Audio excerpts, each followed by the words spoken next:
Golden কালারের এই prayer হুইলগুলোতে হাত দিলেই মনে যেন এক অপার শান্তি আসে। জীবনে আর কোথাও যান বা না যান, সিকিম অন্তত একবার ঘুরে আসবেন। তা সে উত্তর সিকিমই হোক বা পূর্ব সিকিম, পশ্চিম সিকিম হোক বা দক্ষিণ সিকিম। আমাদের ছোট্ট রায়ের এই প্রথম ছিল সিকিম ভ্রমণ। তবে এই সিকিম ভ্রমণেও কিন্তু ও এনজয় করেছে প্রচুর। সিকিমের প্রত্যেকটা আনাচে কানাচেতে লুকিয়ে আছে অপার সৌন্দর্য, যা আপনাকে এক মুহূর্তে মুগ্ধ করে দেবে। সিকিমের উত্তর ও পূর্ব অংশ এর আগেই আমরা গিয়েছিলাম।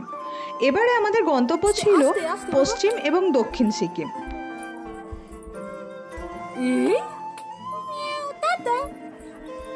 প্রথম দিনে পশ্চিম সিকিমের কোন কোন জায়গায় ঘুরেছি এর আগের ব্লগে আপনাদেরকে দেখিয়েছিলাম, এবং সবার শেষে গিয়েছিলাম স্কাই ওয়াক, যেটা আজকের ব্লগে আপনাদেরকে দেখাচ্ছি।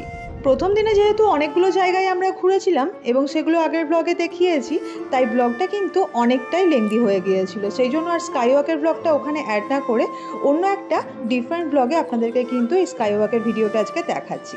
আমরা যে সময়তে স্কাই ওয়াকে গিয়েছিলাম সেই সময়তে কিন্তু সূর্য পাহাড়ের কোলে অস্ত যাচ্ছে। জায়গাটা ভীষণ সুন্দর লাগছিল সেই মুহূর্তে। এই যে সামনের অংশটা আপনাদেরকে এখন দেখাচ্ছি, এটা হচ্ছে পার্কিং এরিয়া, যেখানে যে গাড়িতে করে আপনারা সারাদিন ঘুরছেন সেই গাড়িটা এখানেই পার্কিং থাকবে। এবং তারপরে ওই যে সামনের সিঁড়িটা আপনাদেরকে দেখালাম, ওই সিঁড়ি দিয়ে কিন্তু ঢুকতে হবে ওই স্কাই ওয়াকে এবং চেনরিজিক স্ট্যাচুতে।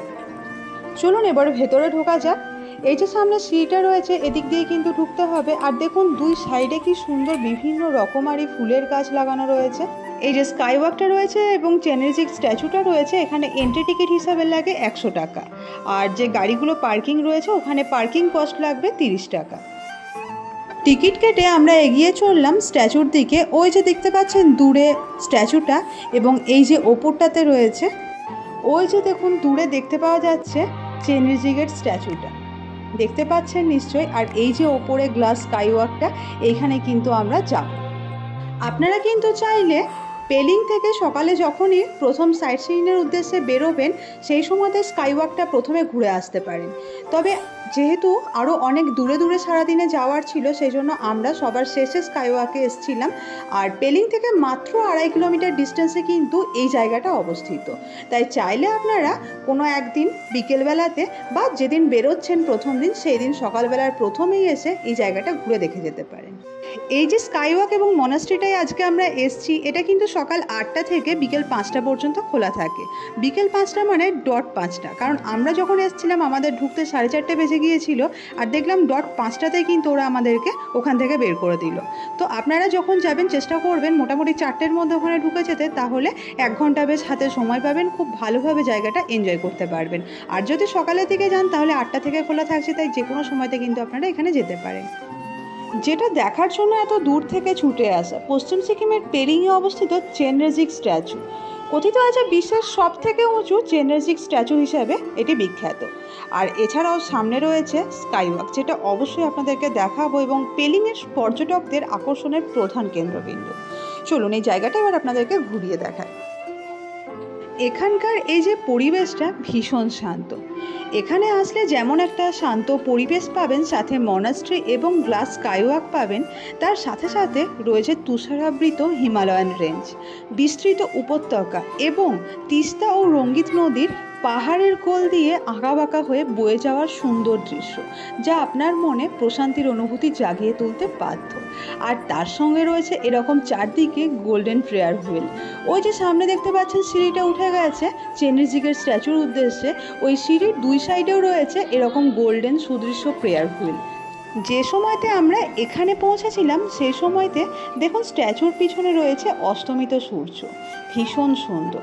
আর এই যে সামনে রয়েছে গ্লাস স্কাইওয়াকটা, সমুদ্রপৃষ্ঠ থেকে প্রায় 7200 ফিট উঁচুতে অবস্থিত ট্রান্সপারেন্ট গ্লাস ফ্লোর হচ্ছে এই স্কাইওয়াকটা। তবে বলে রাখি, উইক হার্টেডের জন্য কিন্তু এই স্কাইওয়াকটা নয়। এই যে গ্লাস স্কাইওয়াকটা আপনাদেরকে সামনে দেখাচ্ছি, এটা কিন্তু প্রায় 2.5 কিলোমিটার দীর্ঘ। আর এখানে দাঁড়িয়ে আপনারা পাহাড়, তার নিচে পাইন বন এবং তার সঙ্গে তিস্তা ও রঙ্গিত নদীর দারুণ একটা প্যানোরামিক ভিউ পাবেন। এই যে কাঁচের স্কাইওয়াকটার উপরে এখন দাঁড়িয়ে আছি, মনেই হচ্ছে না কোনো স্কাইওয়াকে দাঁড়িয়ে আছি, মনে হচ্ছে যেন বাতাসের ওপর দাঁড়িয়ে আছি। এত সুন্দর একটা প্যানোরামিক ভিউ এখানে দাঁড়িয়ে পাওয়া যাচ্ছে, চারদিকে ভীষণ সুন্দর লাগছে। মাটি থেকে প্রায় 137 ফুট বা 42 মিটার উঁচুতে কিন্তু এই গ্লাস স্কাইওয়াকটা অবস্থিত। ভীষণ সুন্দর লাগছিল দেখতে। আর আচ্ছা, আপনারা কি এটা জানেন, আমাদের ভারতের মধ্যে টোটাল 2টো গ্লাস স্কাইওয়াক রয়েছে। একটা হচ্ছে পেলিংয়ে অবস্থিত সিকিমের, যেটা 2018 সালে প্রথম তৈরি হয়েছিল, আর দ্বিতীয়টা হচ্ছে রাজগীর বিহারে অবস্থিত, যেটা 2020 সালে তৈরি হয়েছে। এই জায়গাটায় আসলে এত সুন্দর একটা অনুভূতি তৈরি হচ্ছিল, আমার তো ভীষণ সুন্দর লাগছিল। আর দেখতে পাচ্ছেন চেনরিজিগের ওই সুন্দর স্ট্যাচুটার প্রতিচ্ছবি কিন্তু এখানেও পড়েছে। পেলিংয়ের বিভিন্ন জায়গাগুলোর মধ্যে এই যে জায়গাটা, এই জায়গাতে আসলে আপনারা যেমন খুব সুন্দর সুন্দর কিছু ছবি সাথে করে যাবেন, তার সঙ্গে সঙ্গে থাকবে বেশ কিছু মধুর স্মৃতি, যেগুলো পরবর্তীকালে কিন্তু আপনাদেরকে ভীষণ ভালো লাগা দেবে। পেলিং হচ্ছে সিকিমের মধ্যে এমন একটা ছোট্ট হিল টাউন, যেটাতে ইন্ডিয়ার 4th টলেস্ট স্ট্যাচু রয়েছে এবং ফার্স্ট গ্লাস স্কাইওয়াক রয়েছে। এটা কি অ্যামেজিং নয়? তাহলে অবশ্যই এই ইউনিক জিনিসটা দেখার জন্য একবার হলেও অন্তত পশ্চিম সিকিমে আসুন এবং এই জায়গাটা দেখে যান। কথা দিচ্ছি ভীষণ সুন্দর লাগবে। স্কাইওয়াক দেখে আর অন্য কোথাও যাওয়ার ইচ্ছা করছিলই না। বেসিক্যালি আমার যে পুচকি ছিল, ও কিন্তু কিছুতে স্কাইওয়াক থেকে যেতে চাইছিল না। ভয় লাগা তো অনেক দূরের কথা, এখান থেকেও যেতেই চাইছিল না। আর দেখুন ঠিক কতটা লম্বা এই স্কাইওয়াকটা, প্রায় 2.5 কিলোমিটার দীর্ঘ। তো যাই হোক, স্কাইওয়াক ঘুরে দেখা হয়ে গেলে আমরা এবার কিন্তু ওই যে মনাস্ট্রিটা রয়েছে চেনরিজিগের, সেখানে আমরা চললাম। আর আরেকটা জিনিস বলে রাখি, এই স্ট্যাচুটা যেটা রয়েছে মনাস্ট্রিটা, এই মনাস্ট্রির ভেতরে কিন্তু কোনো রকম ছবি তোলা যায় না, তাই সেই জন্য কোনো রকম কোনো ভিডিও বা ফটো কিন্তু আমরা এখানে ক্যাপচার করে উঠতে পারিনি। তবে আপনাদের কাছে রিকোয়েস্ট থাকলো অবশ্যই এখানে আসুন এবং নিজের চোখে এসে জায়গাটা দেখে যান। জায়গাটা সত্যিই কিন্তু ট্র্যাভেলর্দি একটা জায়গা। প্রায় 170টা সিঁড়ি পেরিয়ে উঠে যাব চেনরিজিগ স্ট্যাচুতে, এবং বলা হয় এটা নাকি গোটা বিশ্বের মধ্যে টলেস্ট চেনরিজিগ স্ট্যাচু।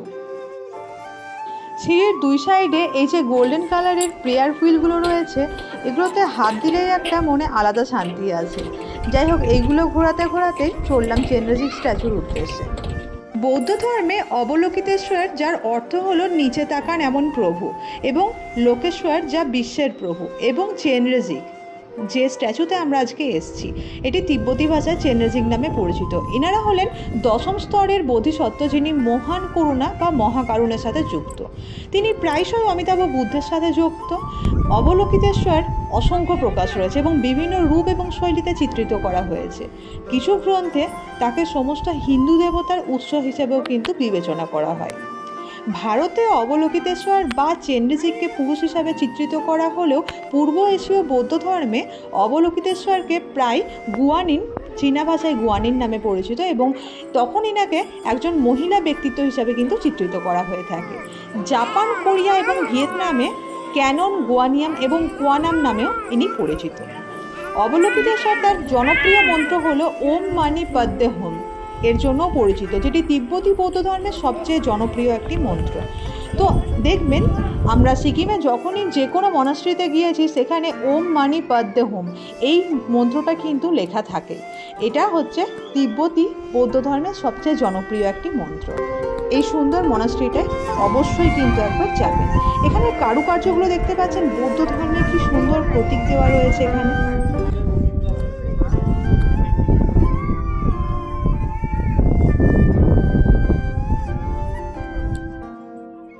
ওপরটা থেকে আপনাদেরকে একবার নিচের ভিউটা দেখাই। দেখতে পাচ্ছেন কি সুন্দর দেখতে লাগছে জায়গাটা। আমি তো জাস্ট এই জায়গাটার প্রেমে পড়ে গিয়েছি। নিচে দেখুন, একদম বিন্দু বিন্দু হিসাবে দেখতে লাগছে, এতটাই উঁচুতে এখন আমরা উঠে আছি।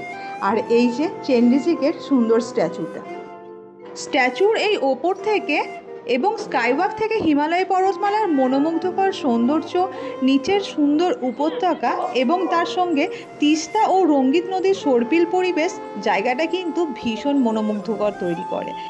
প্রকৃতিপ্রেমী এবং অ্যাডভেঞ্চার প্রেমীদের জন্য অবশ্যই এই জায়গাটা কিন্তু ভ্রমণযোগ্য একটি গন্তব্য। কি তাহলে আপনাদের নেক্সট ডেস্টিনেশন কি পশ্চিম সিকিমই হচ্ছে? কোথায় যাচ্ছে নেক্সট ডেস্টিনেশন আপনাদের কি থাকছে অবশ্যই কিন্তু কমেন্ট বক্সে লিখে জানাতে ভুলবেন না।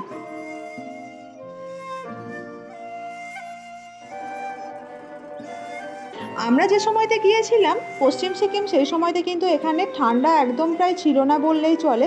খুব সুন্দর একটা আবহাওয়া ছিল, না ঠান্ডা না গরম, এবং তার সঙ্গে সঙ্গে কিন্তু আমরা সমস্ত জায়গাগুলোকে খুব সুন্দরভাবে দেখে এসেছি।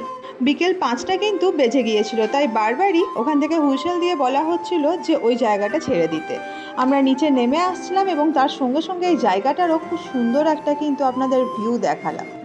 কি কেমন লাগলো বলুন আজকের এই ব্লগটা? যদি ভালো লেগে থাকে অবশ্যই কিন্তু নিচের কমেন্ট বক্সে লিখে জানাতে ভুলবেন না। আর যদি কোনো কোয়ারি থাকে অবশ্যই কিন্তু কমেন্ট বক্সে লিখে জানাবেন, আমি চেষ্টা করব অবশ্যই আপনাদের সমস্ত কোয়ারির অ্যান্সার দিতে। ভালো লাগলে অবশ্যই লাইক শেয়ার করতে ভুলবেন না। চ্যানেলে যদি প্রথম এসে থাকেন আমার চ্যানেলটি সাবস্ক্রাইব করে পাশে থাকবেন। ভালো থাকবেন, সুস্থ থাকবেন, দেখা হচ্ছে নতুন আরেকটা ব্লগে।